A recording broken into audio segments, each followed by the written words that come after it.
The sun, barely a fiery smear on the horizon, cast long, spectral shadows across the Conservancy's remote northern perimeter. Dr. Amani Ndovu, mid-40s, her face a map of the wild's relentless elements, knelt in the dust. Her weathered khaki shirt and cargo pants, caked with the red earth, spoke of endless patrols and tireless dedication. In her gloved hands, cradled gently, lay two minuscule lion cubs, barely breathing. Their vulnerability was a punch to the gut, but it was the unnaturalness of their distress that sent a cold shiver down Amani's spine. This was no typical abandonment. The cubs had been found in a desolate, forgotten stretch near the fence line, far from any pride's usual territory. A faint, acrid smell, metallic and vaguely chemical, clung to their tiny, matted fur. Not the scent of a den, nor the familiar musk of a lioness. Their eyes were sealed shut, but the faint twitching beneath their lids hinted at pupils abnormally dilated, and their bodies. Not just weak, but their tiny limbs convulsed with an erratic tremor, a horrifying dance of uncontrolled spasms that shook their fragile frames. Around them, the land was unnervingly barren, not merely dry, but scarred by strange, iridescent discolorations in the soil, unnatural patches of shimmering green and murky purple beneath the emerging golden light. Interspersed with the brittle, dead grass were scattered the pieces of non-biodegradable debris, fragments of plastic sheeting, a discarded bottle, refuse that had no business in this untouched wilderness. This was not nature's doing. Juma, Amani's earnest young assistant, squatted beside her, his face a mix of concern and bewilderment. "These aren't just rejected, Dr. Ndovu," he murmured, his voice hushed. "This feels wrong, poisoned perhaps." Amani nodded, her jaw tight. "These aren't just abandoned, Juma. Look at the soil, the way they're twitching. This is human-related, I feel it." Her initial examination, swift and practiced, confirmed her deepening dread. Their heart rates were rapid, irregular, erratic. Not typical signs of starvation or simple distress, but something far more sinister, an internal chaos. A cold dread tightened around Amani's chest. Conservancy protocols for unknown contagions were explicit, brutal in their necessity. Immediate euthanasia. Prevent the spread. Protect the ecosystem. It was her duty, a grim necessity she had enforced countless times. But looking at these tiny, suffering creatures, a deeper, more primal conviction wrestled with her professional obligation.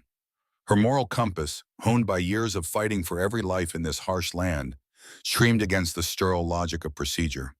The agony of the decision was visceral, a twisting knot in her gut.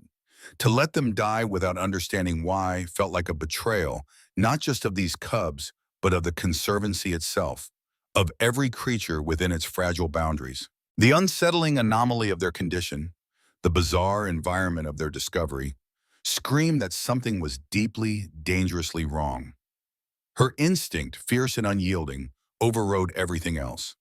"I won't let them die without knowing why," she stated firmly, her voice low but resolute, cutting through the heavy silence of the dawn.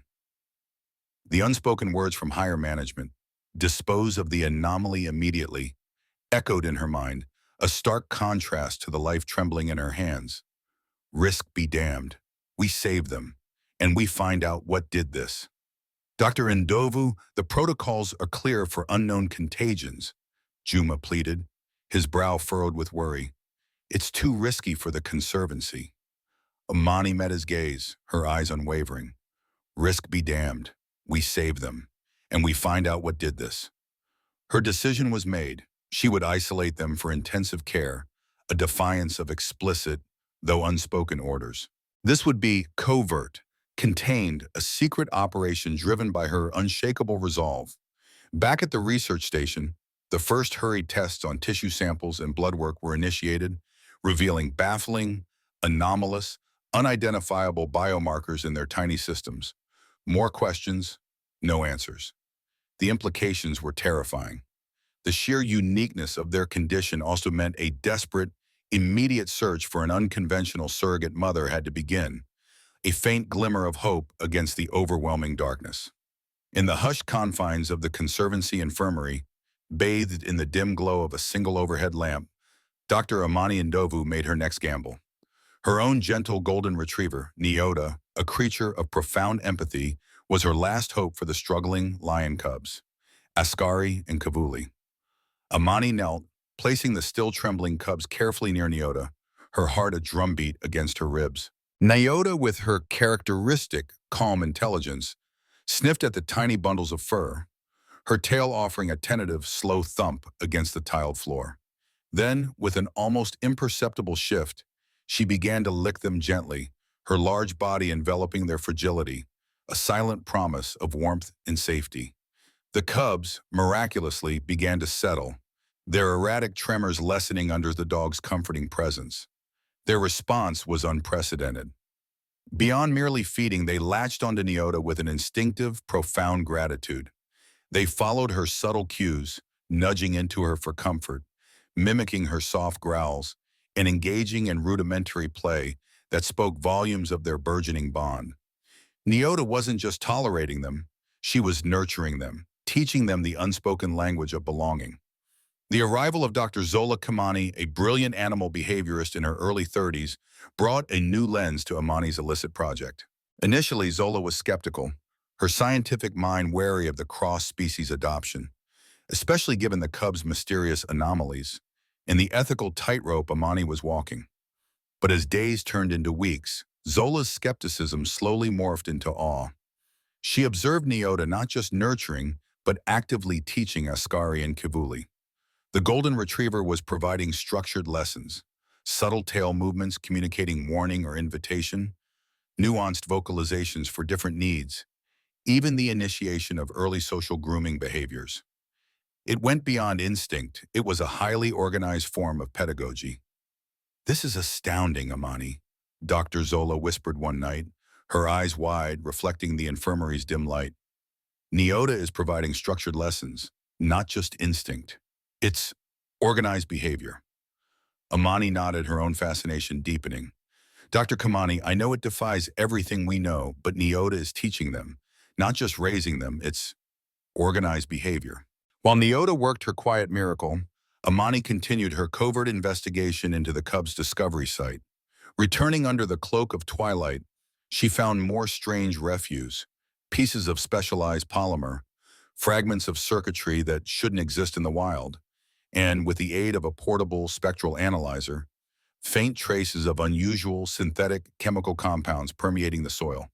Her initial suspicions solidified into a chilling certainty. The abandonment was no act of nature. It was a deliberate, calculated disposal, a desperate cover-up for a far more sinister human-related danger. The Conservancy, usually a bastion of predictable rhythms, began to experience minor, yet unsettling, disruptions. Unexplained equipment malfunctions plagued the perimeter sensors, critical communication lines suffered brief, localized power outages, and the unnerving, almost silent hum of unknown drones was occasionally reported near the very northern boundary where the cubs were found. Then came the reports of small, non-fatal illnesses affecting smaller animals, bushbucks, warthogs, even a few baboons, near the discovery zone.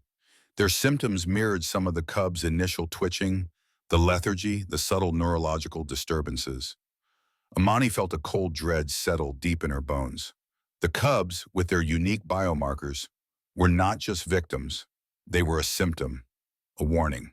Someone or something was operating within or near the Conservancy, pushing boundaries, conducting experiments. The anomalous biomarkers found in Askari and Kivuli's systems, those unidentifiable compounds, gnawed at Zola too. "And these biomarkers," Amani, Zola murmured, tracing a diagram on her tablet, "they're not natural, someone engineered this." The implication hung heavy in the air, connecting the strange debris, the ailing wildlife, and the unique, unbreakable bond forming between a golden retriever and two lion cubs to a much larger, darker narrative. Months had passed since Amani's agonizing decision, and Askari and Kavuli, no longer fragile cubs, had grown into formidable young juveniles, each weighing over 100 pounds. Their coats shimmered, their muscles rippled with nascent power, yet it was their minds, honed by Nyota's unconventional tutelage, that truly set them apart. Their physical prowess was extraordinary, but it was their unusual sensitivity to their environment, a hyper-awareness of every subtle shift in the air, every distant tremor that captivated Amani and Zola. Their bond with Nyota had deepened into something astonishing. During play hunts within their secluded enclosure, they moved with an almost preternatural grace, their interactions evolving into complex, coordinated maneuvers. Nyota, still their gentle teacher, would lead, and Askari and Kavuli would flank, anticipate, and communicate with silent, strategic precision. "They're not just playing, Amani, Dr. Utbeha," Zola noted one afternoon, her voice hushed with awe. "They're performing organized maneuvers, communicating. It's like watching a perfectly synchronized hunting party, even at this age." But their exceptional senses weren't always a blessing. Zola meticulously documented instances where the young lions would react violently, their hackles rising, a low guttural rumble vibrating in their chests, to specific airborne scents. These were odors undetectable to human noses, indicating an abnormally heightened sensory perception. "They're reacting to something, Dr. Kimani," Amani observed, watching Askari pace agitatedly. "A frequency, a chemical. It's beyond natural predator senses." Outside their secure sanctuary, the Conservancy itself began to mirror the escalating tension. The strange incidents multiplied and intensified. Localized animal deaths with no clear cause, not poaching, not disease, left Amani baffled. The Conservancy's power grid, once robust, suffered inexplicable brief failures, plunging critical areas into darkness. Reports of illegal intrusions, whispers of shadows moving where no shadows should be, grew more frequent and alarming. Driven by a growing sense of unease, Amani intensified her discreet investigations. She found them near the Conservancy borders, sophisticated, high-tech traps, camouflaged with chilling ingenuity. They were not crude snares for meat, nor the standard traps for specimen collection. These were different, intricate, almost futuristic. "These aren't for meat, Juma," Amani stated, her voice tight, pointing to the gleaming, unfamiliar mechanism of a newly discovered trap. "These are for capture." Then came the hidden surveillance cameras. Amani, following a hunch, swept a desolate section of the perimeter with a thermal imager. The telltale heat signatures led her to tiny, almost invisible cameras nestled in crevices, disguised as natural formations. But their positioning sent a jolt of icy fear through her. Some were pointing inward at the facility, not outward. They weren't deterring poachers, they were watching Amani, watching the cubs. The pieces clicked into place, forming a terrifying mosaic. The incidents were too frequent, too specific, too technologically advanced to be random. Amani realized with a sickening certainty that a highly organized effort was underway. Someone or some group was targeting the Conservancy, or more precisely, they were targeting the anomalous cubs. The connection between Askari and Kavuli's unique, hypersensory perception and the timing of these incursions was undeniable. They reacted most violently, most agitatedly, just before a new trap was discovered, or a power glitch occurred. The question echoed in her mind, a cold, persistent whisper. "These traps, Amani, they're not for meat. They're for capture. What are they looking for?" The answer, slowly solidifying in her mind, was more terrifying than any poacher or disease. The unique capabilities of Askari and Kivuli, the very traits that set them apart, made them a prize. The human-related danger she had initially suspected was deepening, evolving into a much wider, more insidious conspiracy. The Conservancy was cloaked in the suffocating silence of a moonless night, a silence violently shattered by a sudden, guttural roar. It wasn't the sound of a territorial dispute, but something far more primal, born of profound agitation. Askari and Kavulier, now magnificent young adults, sleek and powerful at over 200 pounds each, were pacing restlessly within their enclosure. Their soft roars grew, a resonant hum that vibrated through the earth, a sound Amani had learned to interpret as an alarm. Moments later, a desperate scratching at Amani's door, followed by an insistent whimper, announced Nyota's arrival. The golden retriever, her fur bristling, led Askari and Kavuli to Amani's quarters.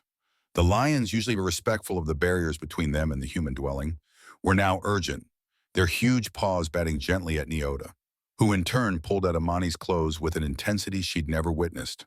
Their behavior was organized, deliberate, an unspoken command. Amani, her heart pounding a frantic rhythm against her ribs, grabbed a flashlight and her rifle. Distagiola, roused by the commotion, joined them, her face etched with concern. Nyota, her barks now sharp and insistent, led the way, a furry arrow pointing into the dense thorny bush. Askari and Kavuli followed, their powerful bodies moving with a silent grace, their eyes fixed on some unseen point in the darkness. After what felt like an eternity, scrambling through tangled undergrowth, the beam of Amani's flashlight cut through the gloom, revealing a grotesque metal bird in a small clearing. A camouflage drone recently crashed, its wings bent into unnatural angles, lay amidst shattered branches. A faint, acrid scent, sickeningly familiar, clung to the air around it. Amani and Zola cautiously approached the wreckage. Inside the mangled chassis, amidst exposed wires and shattered circuits, they found a small, encased data drive. Zola, ever the technophile, managed to extract it. What they saw on the drone's internal display, flickering despite the damage, sent a chill through them. Biometric data logs on specific animal species, including detailed invasive scans of lions, and a chilling record of targeted chemical dispersal patterns. It was a digital fingerprint of ecological sabotage. "This isn't just a drone, Zola," Amani said, her voice grim, a cold fury rising within her. "It's a scouting mission. Someone is experimenting out here." Before they could fully process the implications, Askari moved. With precise, coordinated actions, both lions advanced. Askari, with a deliberate, powerful paw, crushed the drone's exposed data drive, destroying the incriminating evidence. Kavuli, equally focused, tore at the remaining internal components with sharp teeth, ensuring nothing was left. Their intelligence, usually expressed in subtle cues, now manifested as a protective fury. This was the moment of unprecedented gratitude from Askari and Kavuli. A silent, profound thank you, not just for their upbringing, but for the truth Amani sought to uncover. They knew. They understood the threat. "They knew, Amani," Zola whispered, awestruck, her face illuminated by the flashlight beam. "They understood the threat." Amani now faced her most agonizing decision yet. Reporting these findings through official conservancy channels was protocol for a classified incident, but she knew the consequences. Askari and Kavuli, with their heightened senses and proven intelligence, would be confiscated, deemed too valuable, too anomalous for the wild. They would become research subjects, stripped of their dignity, their freedom. Driven by her deep moral conviction to protect these extraordinary creatures and expose the truth, Amani chose the covert path. Her career, her funding, her very freedom, all were on the line. "They tried to warn us, Zola," she stated, her voice trembling slightly, but resolute. "I won't betray their trust." This was a direct violation of every conservancy regulation regarding unauthorized research and classified incident handling. As they meticulously scoured the wreckage, Zola's keen eyes spotted it, a tiny hidden satellite phone tucked deep within a concealed compartment. Its call log contained only a single cryptic number. A quick, discreet cross-reference against a secure database Amani maintained for suspicious activities linked the number to a shell corporation, Environmental Solutions International, a name that reeked of corporate deception. "What if they find out we have this?" Zola asked, her voice laced with worry, glancing at the destroyed drone. "They'll silence us."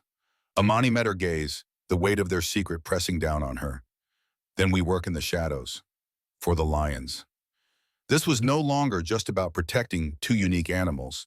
It was about exposing a covert bio-threat, a conspiracy that reached far beyond the conservancy borders. If you thought things were intense before, you haven't seen anything yet. The stakes are about to get terrifyingly personal, and the conspiracy, deadly. Hit that like button, subscribe, and share this story with everyone you know, because what Amani and Zola are about to uncover could change everything.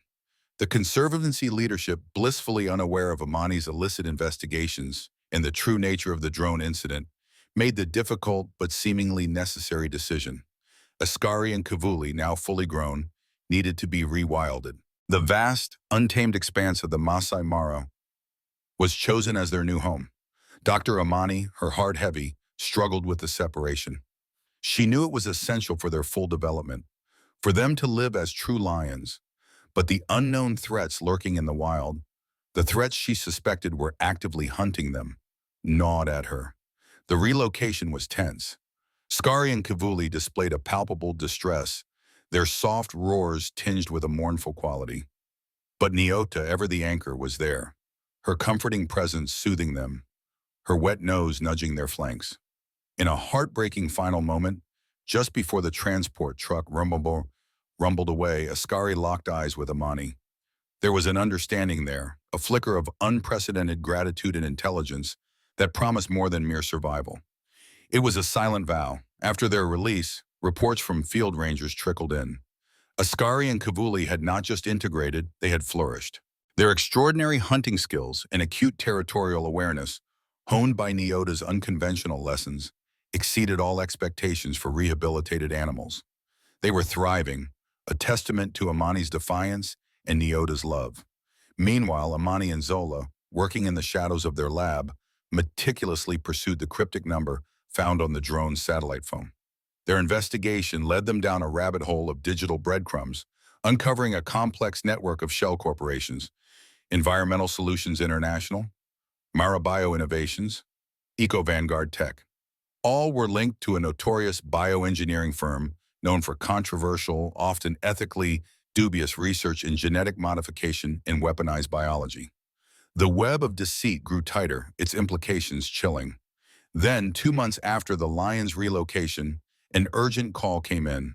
A conservancy patrol had found a critically injured antelope at the perimeter fence. It was a rare species, a lesser kudu, known only to inhabit a specific remote valley deep within the Mara. Amani and Zola raced to the scene, dread coiling in Amani's gut. The animal was barely clinging to life.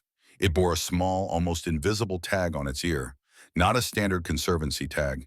And attached to it, crudely but deliberately, was a lion tooth, unmistakably Askari's or Kivuli's. It was a precise, organized behavior, an undeniable message. But the most chilling discovery was the nature of the antelope's wounds. They were not from a predator. They were strange, cauterized lesions, leaving a unique burn pattern that Zola immediately recognized from her research into advanced weaponry. This was a chilling discovery. "This isn't random, Zola. It's a signal. Askari and Kavuli are leading us somewhere," Amani whispered, her voice trembling with emotion, a fierce resolve hardening her gaze. The blood pulsed in her ears. "But how? How could they send a message like this?" Zola questioned, her voice hushed with awe and fear. The sheer audacity, the intricate planning involved, was staggering. Amani ran a gloved hand over the antelope's still warm fur. "Gratitude, Zola, and intelligence we're only just beginning to understand. They're telling us something is profoundly wrong in the Mara, something far more dangerous than we ever imagined." The message was clear. The lions were not just surviving, they were fighting, and they needed Amani's help to expose the silent, deadly force operating deep within the wild. The cryptic message, a single lion tooth attached to an injured antelope, pulsed with an undeniable urgency. Guided by this impossible signal and their frantic research, Dr. Amani, Dr. Zola, and Juma ventured deep into a restricted, unmapped section of the Masai Mara. The landscape grew wilder, the air thick with an oppressive silence that spoke of unseen watchers. Every snap of a twig, every distant bird call, ratcheted up the tension. Then, through a thicket of thorn bushes, they saw it, a camouflaged, heavily guarded research facility. It was an anomaly in the heart of the wild, a sophisticated covert operation. Laser grids shimmered almost invisibly. Motion sensors dotted the perimeter, and high-tech cameras scanned the horizon. Their worst fears were confirmed. This was the epicenter of illegal genetic experimentation on endangered species, a fortress of forbidden research. As they crept closer, hearts pounding, two tawny forms emerged from the tall grass, silent as ghosts. Skari and Kavuli. They were magnificent, fully integrated into the wild, yet their intelligence shone brighter than ever. They didn't attack. Instead, they acted as sentinels, displaying an advanced tactical awareness that stunned the team. With subtle nudges, calculated movements, and soft guiding roars, they navigated Amani, Zola, and Juma through seemingly impenetrable laser grids and past dormant motion sensors, a path only they seemed to understand. Inside the facility, the truth, more horrifying than any fiction, unraveled. Data logs, schematics, and grotesque experimental specimens confirmed Amani's chilling realization. The cub's initial anomalies, the tremors, the biomarkers, the heightened senses, were not accidental. They were the deliberate byproducts of an early experimental stage. Ascari and Kivuli had been discarded test subjects, cast aside when their initial genetic modifications proved unstable, only to be unwittingly rescued. The corporation had, terrifyingly, been monitoring their unique bond with Neota and their abnormal intelligence all along, curious about the unforeseen outcomes. The final confrontation occurred in the sterile glare of the central lab. Dr.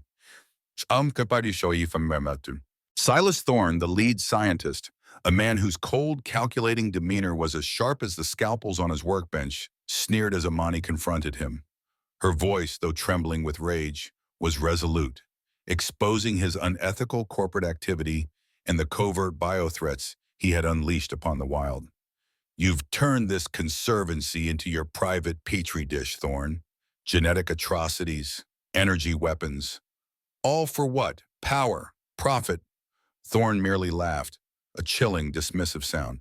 You meddling fool, you have no idea what you're interfering with.